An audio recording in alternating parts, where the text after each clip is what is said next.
Mais comme nous l'avons déjà fait remarquer, l'art s'est assigné dans les temps modernes un domaine incomparablement plus vaste. Son imitation, dit-on, s'étend à toute la nature visible dont le beau n'est qu'une petite part. La vérité et l'expression en sont la première loi, et comme la nature elle-même sacrifie à chaque instant la beauté à des fins plus importantes, de même l'artiste doit aussi la subordonner à son plan général, sans la rechercher plus que ne le permettent la vérité et l'expression. Bref, la vérité et l'expression transforment la laideur naturelle en beauté artistique. Supposons que pour le moment on veuille accepter sans conteste ces idées bonnes ou mauvaises. N'y aurait-il pas d'autres considérations d'un autre ordre, qui de toute façon obligerait l'artiste à garder une certaine mesure dans l'expression et à ne jamais représenter le suprême degré d'intensité d'une action? Je crois que nos considérations résultent de la nature de l'instant unique auquel les conditions matérielles de l'art limitent toutes ces imitations.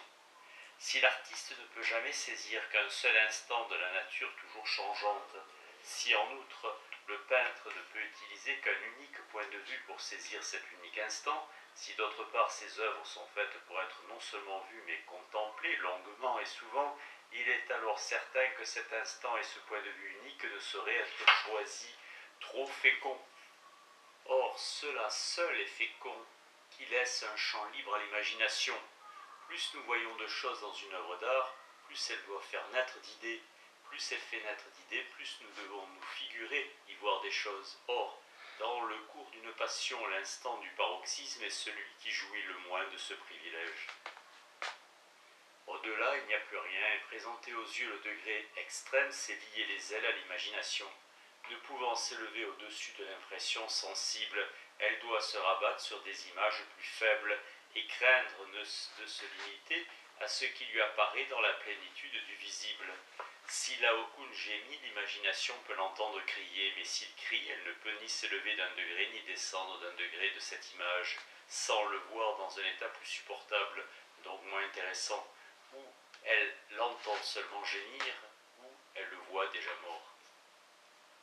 Poursuivons, puisque cet unique instant acquiert par l'art une durée immuable, il ne doit pas exprimer ce qui ne se conçoit que comme transitoire.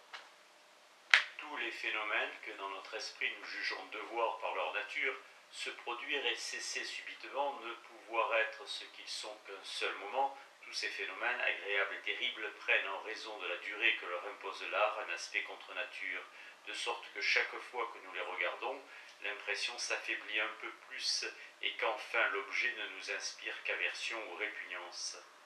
La Métrie qui s'est fait peindre et graver en Démocrite ne rit que la première fois qu'on le voit. Regardez-le davantage, le philosophe devient un niais et son rire un ricanement. Il en est de même du cri. La douleur violente qui arrache le cri s'apaise bientôt ou détruit l'objet souffrant. Si donc il est vrai que même le plus patient et le plus ferme des hommes puisse crier, il ne crie cependant pas sans cesse. Or, dans l'imitation matérielle de l'art, l'apparente persistance du cri suffirait à elle seule pour faire de ce cri un signe de faiblesse efféminée, de crainte infantile, de la douleur. C'est ce que devait éviter l'auteur du Laocoon, même si le hurlement n'eût pas nui à la beauté, et même si les règles de son art lui eussent permis de représenter la souffrance sans la beauté. Parmi les peintres anciens, Timaomaque paraît avoir préféré dans ses sujets l'expression des sentiments les plus violents. Son Ajax furieux, sa Médée tuant ses enfants étaient des tableaux célèbres, mais d'après les descriptions que nous en avons, il est clair que l'artiste avait parfaitement saisi les moments qui font que le spectateur conçoit plutôt qu'il ne les voit, les instants extrêmes, et qu'il avait su y placer des effets qui ne sont pas à nos yeux si essentiellement fugaces, que la durée que leur impose l'art doive nous déplaire. Il n'a pas peint Médée à l'instant même où elle tue ses enfants, mais quelques instants avant, lorsque l'amour maternel lutte encore avec la jalousie. Nous prévoyons la fin de cette lutte, nous tremblons d'avance de voir bientôt Médée livrée toute à sa fureur, et notre imagination devance de bien loin tout ce que le peintre pourrait nous montrer dans ce terrible instant. Par cela même, nous sommes si peu choqués de la durée qu'impose l'art à l'irrésolution de Médée, que bien au contraire nous voudrions qu'il en eût été de même dans la nature, que la lutte des passions ne fût jamais terminée, ou que du moins elle se fût assez prolongée pour que le temps et la réflexion eussent pu affaiblir la colère et assurer la victoire des sentiments maternels. Cette sagesse de Timomaque lui a valu de grands et nombreux éloges, et l'a placé bien au-dessus d'un autre peintre inconnu qui fut assez maladroit pour représenter Médée au comble de sa fureur, donnant ainsi à ce paroxysme passager une durée insupportable. Le poète qui le lui reproche dit très justement à ce propos en s'adressant à l'image: « As-tu donc toujours soif du sang de tes enfants? Y a-t-il donc toujours un nouveau Jason, une nouvelle Créus, pour renouveler sans cesse ta rage? Le diable t'emporte même en peinture, ajoute-t-il avec dépit. On peut juger de l'Ajax furieux de Timomaque par ce qu'en dit Philostrate. Ajax n'était pas représenté au moment où il exerce sa rage sur les troupeaux, enchaînant ou tuant des bœufs et des boucs au lieu d'hommes. Le maître le montrait après cette prouesse de fou, épuisé, assis et méditant son suicide. Voilà véritablement l'Ajax furieux, non pas parce qu'il est furieux au moment même, mais parce qu'on l'on voit qu'il a été furieux, parce que l'on comprend bien plus vivement la violence de sa fureur par la honte et le désespoir qu'il éprouve maintenant lui-même. On connaît la tempête par les débris et les cadavres qui jonchent le rivage. En examinant les raisons avancées pour expliquer la modération que l'auteur du Laocoon a apportée dans l'expression de la douleur physique, je trouve qu'elles sont toutes tirées de l'essence même de l'art, de ses limites nécessaires et de ses exigences. Il serait donc peut-être bien difficile de les appliquer complètement à la poésie. Sans rechercher ici jusqu'à quel point le poète peut réussir à représenter la beauté des corps, il faut pourtant admettre de manière incontestable que l'incommensurable empire de la perfection s'offrant à lui dans sa totalité, cette apparence visible sous laquelle la perfection se fait beauté ne peut être qu'un des moyens et l'un des plus négligeables qu'il possède pour nous intéresser à ces personnages.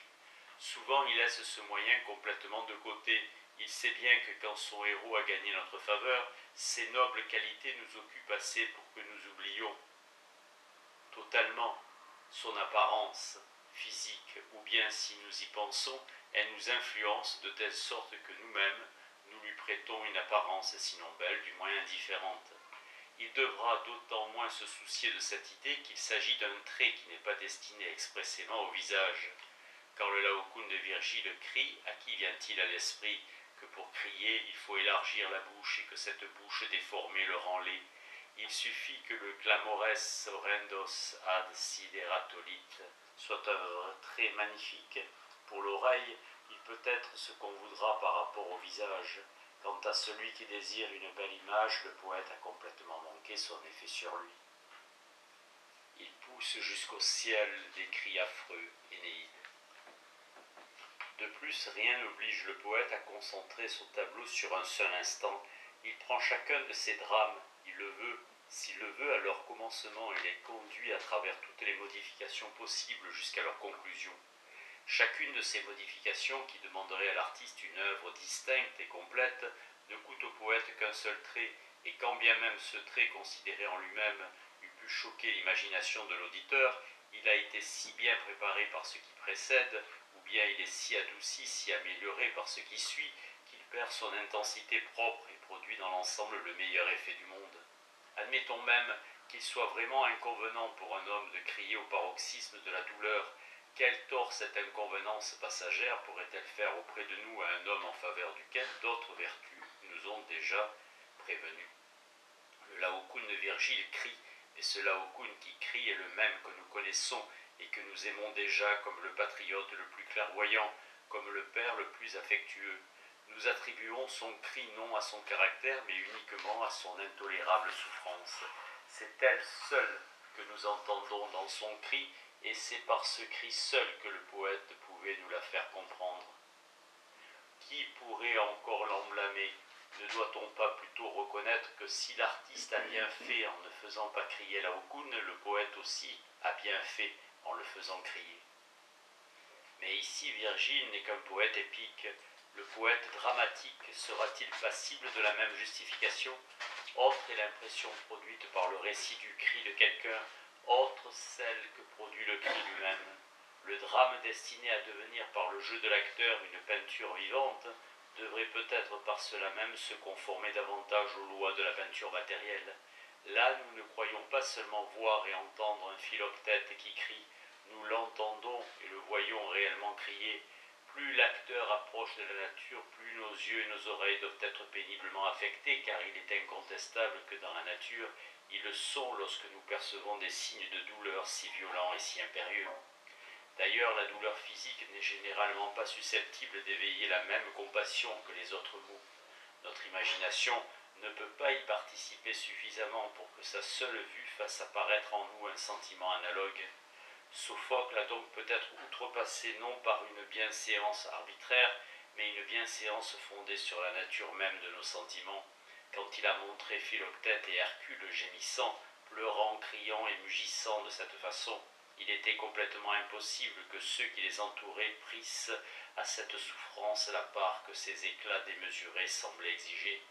Par comparaison, il nous paraissait froid à nous autres spectateurs, et pourtant nous ne pouvons guère faire autrement que de considérer leur compassion comme la mesure de la nôtre, que l'on ajoute à cela qu'il est difficile, peut-être impossible à l'acteur de pousser jusqu'à l'illusion la représentation de la douleur physique, alors qui sait si les poètes dramatiques modernes ne sont pas plutôt à louer qu'à blâmer d'avoir complètement évité cet écueil ou de l'avoir contourné sur une barque légère.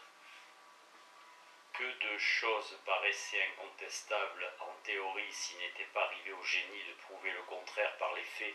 Toutes ces considérations ne sont pas sans fondement et pourtant Philoctète reste un des chefs-d'œuvre de la scène. Quelques-unes de ces objections n'atteignent pas Sophocle précisément, et ce n'est qu'en se mettant au-dessus des autres qu'il atteint à des beautés que le timide critique, sans cet exemple, n'aurait jamais rêvé. Les remarques suivantes vont le montrer plus clairement. Avec quel art prodigieux le poète a su accentuer et prolonger l'idée de la douleur physique.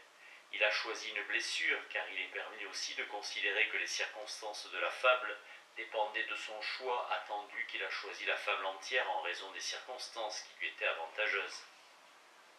Il a choisi, dis-je, une blessure et non une maladie interne, parce qu'on peut donner une représentation bien plus vive de la première que de la seconde, si douloureuse soit-elle. Lorsque Méléagre est sacrifié par sa mère, qui dans un accès de colère sororale a jeté au feu le tison fatal, le feu sympathique dont il brûle par cela même qu'il est intérieur, serait bien moins spectaculaire qu'une blessure. Cette blessure était un châtiment divin, un poison plus que naturel, y était sans cesse en action, et ce n'est qu'après une attaque plus violente de douleur, laquelle durant un temps limité que le malheureux tombait dans un sommeil stupéfiant, où sa nature épuisée prenait de nouvelles forces pour pouvoir parcourir de nouveau ce même sentier de douleur. Chateaubrun ne le suppose blessé que par le javelot empoisonné d'un Troyen. Que peut-on attendre d'extraordinaire d'un accident si habituel? Dans les guerres anciennes, chacun y était exposé. Comment s'est-il fait que pour Philoctète, seul cela ait eu des suites si terribles? Un poison naturel qui agit 9 ans entiers sans faire mourir est d'ailleurs bien plus invraisemblable que tout le merveilleux dont le poète grec l'a enveloppé. En restituant la souffrance de son héros avec cette terrible intensité, il a pourtant très bien senti qu'à elle seule elle ne suffirait pas pour exciter la compassion à un haut degré. Il a donc allié à d'autres maux tout aussi incapables par eux-mêmes d'émouvoir profondément, mais qui reçoivent de cette alliance un éclairage aussi mélancolique que celui qu'il projette en retour sur la douleur physique. Ces mots sont la privation complète de toute société humaine, la faim et toutes les incommodités de la vie auxquelles cette privation nous expose sous un ciel rude. Qu'on suppose un homme placé dans ces circonstances, mais qu'on lui donne la santé, la force et l'industrie. Voilà un Robinson Crusoe n'ayant que peu de droit à notre pitié, quoique son sort ne nous soit par ailleurs nullement indifférent, car nous sommes rarement assez contents de la société des hommes pour que le repos dont nous jouissons hors d'elle ne doive pas nous paraître très séduisant, surtout sous l'influence de cette idée qui flatte chacun de nous, qu'il pourra par là apprendre à se passer de secours étrangers.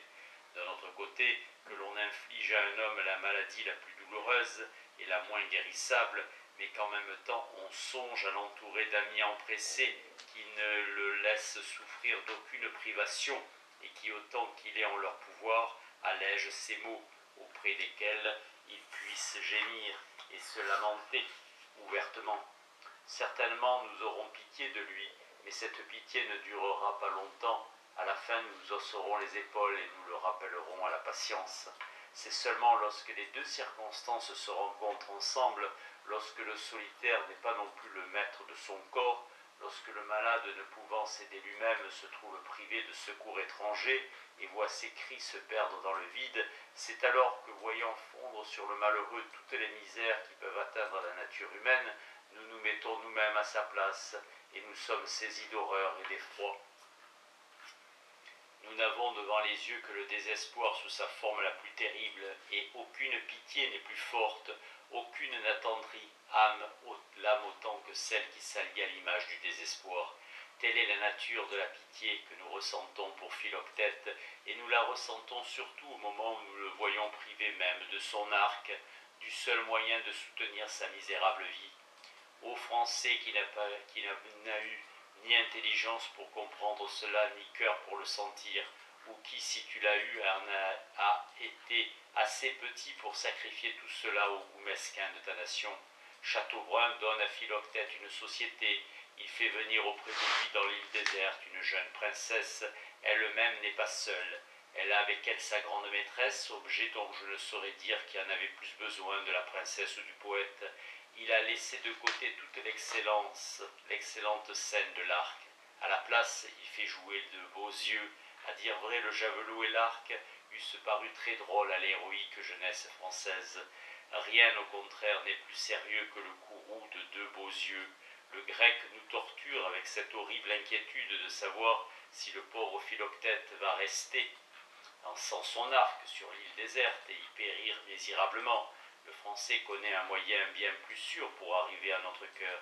Il nous fait craindre que le fils d'Achille ne soit obligé de s'en aller avec sa princesse. Les critiques parisiens appelèrent cela triompher des anciens, et l'un d'eux proposa de nommer la pièce de Chateaubrun La difficulté vaincue.